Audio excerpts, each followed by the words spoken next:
মহান ব্যক্তিত্ব রাজা রামমোহন রায়ের পরিবারের সদস্য, বীর স্বাধীনতা সংগ্রামী এবং হুগলি জেলার পথিকৃৎ জাতীয় কংগ্রেসের প্রয়াত শান্তিমোহন রায়ের প্রতি শ্রদ্ধাঞ্জলি হুগলি জেলার শেরাপুলির কার্যালয়ের সামনে উদযাপিত হয়। মলয় ঘোষ বলেন, প্রয়াত নেতা এবং স্বাধীনতা সংগ্রামী আরামবাগের ভূমিপুত্র শান্তিমোহন রায়ের ১১০তম জন্মবার্ষিকী আমরা প্রতি বছর এই শেওড়াফুলি বৈদ্যবাটি এদিক আমাদের কংগ্রেস সেবাদল আছে এবং আমাদের শান্তিমোহন রায় স্মৃতিরক্ষা কমিটি আছে, তার উদ্যোগে এই দিনটিকে অত্যন্ত শ্রদ্ধার সঙ্গে পালন করি।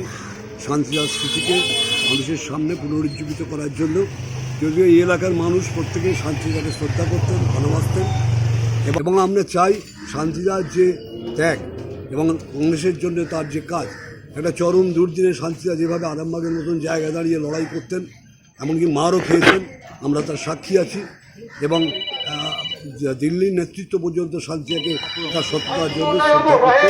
এই যে ত্যাগ এবং সততার আদর্শ আজকে পশ্চিমবাংলায় যে অবস্থা চলছে তার মধ্যে এই আদর্শকে সমাজের সামনে, মানুষের সামনে তুলে ধরা কর্তব্য বলে আমরা মনে করি এবং আমরা সশ্রদ্ধভাবে তার প্রতি প্রণাম জানাই এবং আগামী দিনে এই প্রোগ্রামকে আরও এগিয়ে নিয়ে যাওয়ার জন্য এলাকার সমস্ত মানুষকে সঙ্গে নিয়ে আমরা এগিয়ে যাব এবং আরও ভালোভাবে করতে পারবো এই আশা রাখি।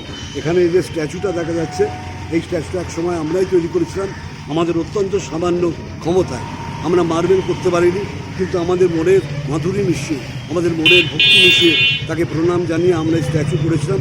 তারপরে এখানে কংগ্রেস অফিস রয়েছে, কংগ্রেস কার্যালয় রয়েছে, কিন্তু বিধায়ক ছিলেন, কিন্তু কেউ এটা উদ্যোগ নেননি যে স্ট্যাচুটাকে ভালোভাবে তৈরি করে এবং সেটাকে ভালোভাবে ঘিরে টিরে সুন্দর করে তোলার।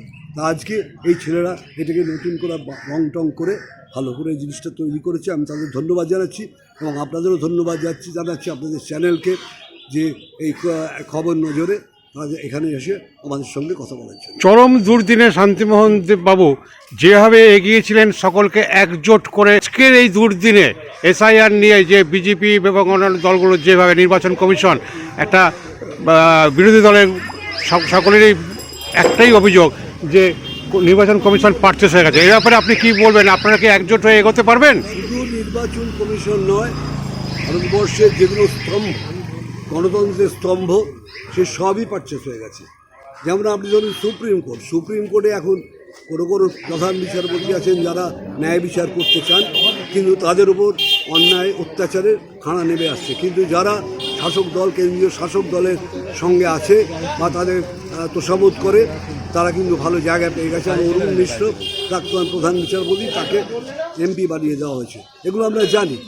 তার সঙ্গে মিডিয়া একটা বিরাট অংশকে, যারা তথাকথিত যারা বড় বড় মিডিয়া, সেই হাউসগুলোকে প্রচুর টাকা দিয়ে কিনে নেওয়া হয়েছে। পশ্চিমবঙ্গ রাজ্য কংগ্রেস কমিটির সহসভাপতি প্রীতম ঘোষ বলেন, বাবুর পূর্ণ দিনে আপনার সংক্ষিপ্ত বক্তব্য, কী কারণে তাৎপর্য? শান্তিমোহন রায় একজন স্বাধীনতা সংগ্রামী এবং তার যে ত্যাগ, অ্যাকচুয়াল ট্রু গান্ধীয়ান ছিলেন।